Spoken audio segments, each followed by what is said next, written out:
안녕하세요. 복도다빠입니다.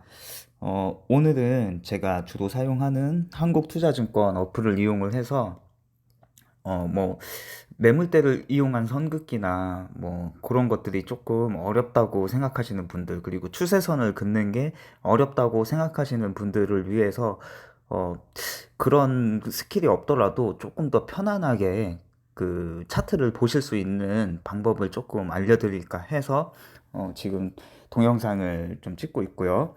음, 일단은 제가 한국투자증권 어플을 킬 거고요.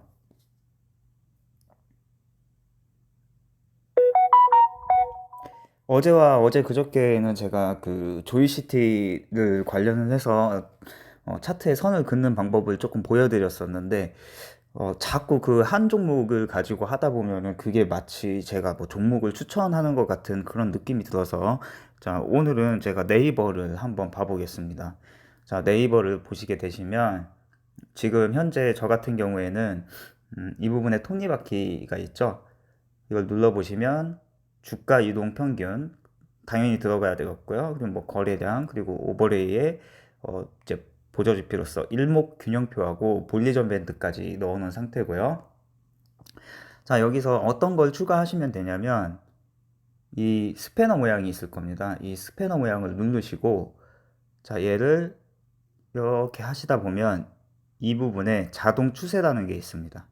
이 자동 추세를 누르시고 이거 세 개를 체크하여 주세요.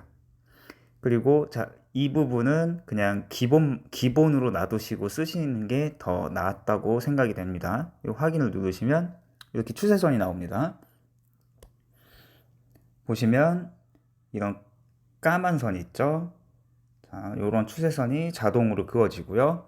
그 다음에 각 지점의 그 고점과 저점, 이렇게 그 부분을 연결한 선들이 자동으로 나오게 됩니다. 자, 여기에서 이렇게 자동 추세선을 보면 여기에서 차트를 보실 때 중요한 자리가 어딘지를 먼저 찾으시면 돼요. 자, 한번 볼게요.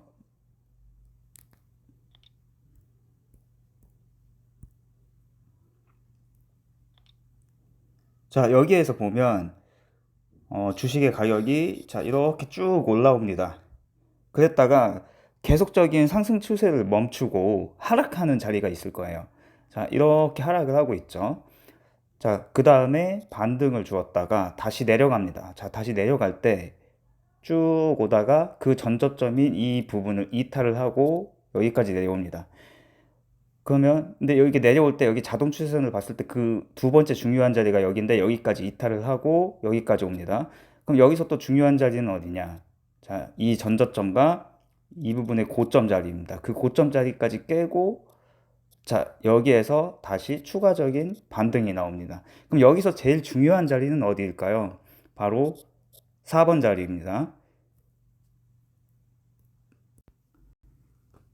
자, 여기서 가장 중요한 자리는 4번 자리라고 말씀을 드렸고요. 그 다음에 이 녀석이 하방인 이 하락 추세를 멈추고 다시 올라갔을 때 회복해야 되는 자리는 어디가 될까요? 바로 1번과 2번이겠죠. 이 1번과 2번을 탈환을 하고 버텨줘야 되는 겁니다. 그러면은 주가가 여기까지 내려왔다가 여기까지 다시 올라와서 이 자리를 회복을 한 다음에, 그 다음에 이 주가가 상방으로 틀기 위해서는 어디를 뚫어줘야 되느냐? 바로 3번 자리입니다. 이 자리. 이 자리를 뚫어주고 나니 여기에서 버티고 나면 추가적인 상승이 이렇게 나오게 되는 거예요. 자, 그때는 이 부분 자리, 5번 자리가 되겠죠? 일단은 얘를 다 지워 볼게요.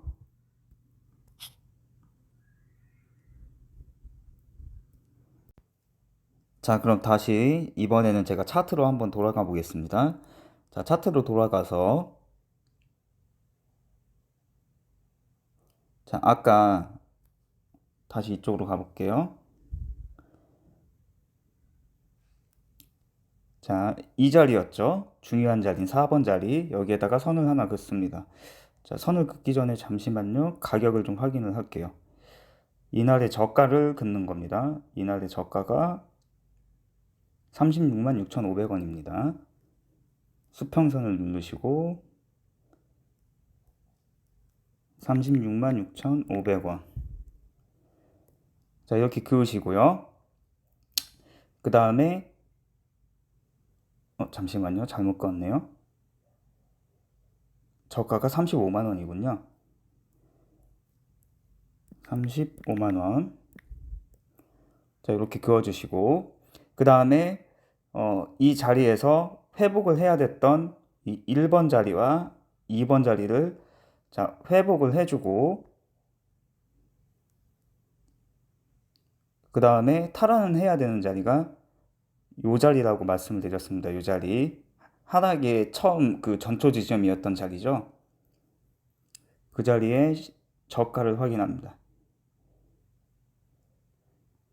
36만 8,500원이네요.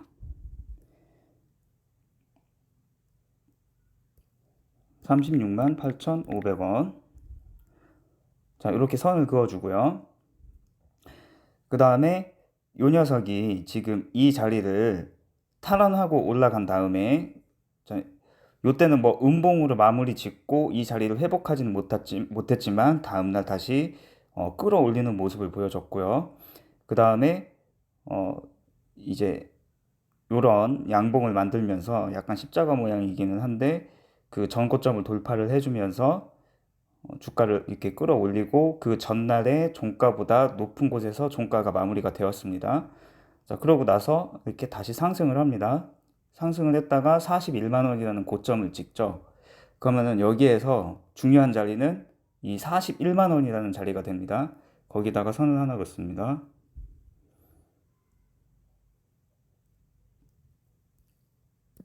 41만 원. 자, 이렇게 해서 중요한 자리 3개 자리를 선을 그은 겁니다. 자, 그러면 이제 최근 주가로 한번 가볼게요. 자, 이렇게 가보시다가, 자, 이 고점을 찍고 다시 한번 하락 추세를 겪는 그 자리가 있을 거예요. 자, 이것도 캡처해서 보여드릴게요. 자, 여기에서 고점을 찍고 다시 주가가 하락합니다. 자, 하락할 때 지금 이 자동 추세선으로 보이는 이 저점 있죠? 이 저점을 이 녀석이 이탈을 합니다. 그렇게 하고 나서 이탈을 하고 나서 만들어진 저점의 자리가 이 부분이죠. 하지만 저희가 선을 그어놨던 이 36만 8천 36만 8,500원을 이탈을 하지 않았습니다. 버텨준 거죠. 그 다음에 다시 이렇게 주가가 올라갑니다. 그리고 이렇게 내려와주고, 자, 다시 올라가죠. 근데 여기 자동 추세선을 보시면 이 자리가 있죠. 이 자리를 돌파해 줍니다. 그러고 나서 지금 주가가 다시 내려올 때 지금 이 동그라미 친 자리 있죠. 이 부분의 자리. 여기를 지켜주지 못하니까 주가가 다시 내려옵니다. 하지만 아직까지는 이 36만 8천 원이라는 가격을 이탈을 하지 않았어요. 그렇기 때문에 다시 한번 반등합니다. 자, 근데 다시 반등을 할 때 이 부분에 이 저점 있죠? 자, 이 부분의 저점을 돌파를 했다가 유지를 시켜주지 못하고 이 저점을 깨버립니다. 그러면은 그 다음 저점은 어디를 봐야 하느냐? 이 부분입니다. 이것까지 이렇게 깨고 내려오니까 주가의 추세가 하락으로 바뀌게 됩니다. 그리고 자, 여기서 중요한 부분은 우리가 그 밑에 그어놨던 이 35만 원이라는 자리를, 자, 여기에서는 유지를 했죠. 근데 하지만 여기에서 이탈을 해버립니다. 그러면 이 장기 이평선이 120일선을 이렇게 깨고 내려오는 경우까지도 갈 수 있는 거죠. 그 다음에 이 녀석이 다시 주가가 상방으로 틀으려면 우리가 처음에 그어놨던 이 35만 원이라는 자리를 다시 회복하여야 됩니다. 자, 여기에서 양봉을 만들면서 35만 원 근처까지 올라와 줬고요. 여기에서 주가가 살짝 올라가면서, 자, 이 부분입니다. 자, 여기에서 주가가 살짝 올라가면서 매물을 소화해 주는 모습입니다. 어느 자리죠? 이 저점을 돌파를 했다가 다시 소화를 하고 내려옵니다. 자, 그 다음에 이 부분이 보이실 거예요. 이 부분. 이날 이 저점이 이 저점을 넘어서서 윗꼬리가 없는 양봉을 만듭니다. 자, 이러면은 이때는 다시 주가가 이렇게 상승을 하겠죠. 그 다음에 이 녀석이 다시 이렇게 눌림을 줍니다. 눌림을 주지만 어디를 이탈하지 않았죠? 이 자리.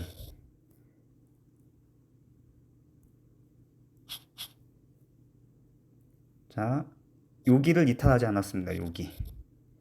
그렇기 때문에 아직까지는 이 녀석은 눌림목이다. 그리고 다시 반등을 하고 있죠. 근데 이 녀석이 갔다가 어디를 이제 탈환을 해야 될까요? 아까 처음에 우리가 그어 나왔던 이 가격이겠죠? 36만 8,500원. 그럼 이 녀석이 다시 더 상방으로 가려고 한다고 하면은 여기에서 이 36만 5천 원을 돌파를 해줘야 얘가 다시 이렇게 추가적인 상승이 나올 수 있는 겁니다. 그렇다는 것은 이 36만 8,500원이라는 곳에 이 가격대에 저항이 생긴 겁니다. 그렇기 때문에 이 녀석은 여기까지 올라갔다가 한번 머리를 맞고 다시 이렇게 내려왔다가 이렇게 상승할 수 있습니다. 자, 이런 식으로 자동 추세선을 이용을 하시면 조금 더 편안하게 어, 이제 주가의 방향을 흐름을 익혀 보시면서 편안한 조금 더 쉬운 매매를 하실 수 있을 거라고 생각이 됩니다. 자, 오늘은 여기까지 하겠습니다.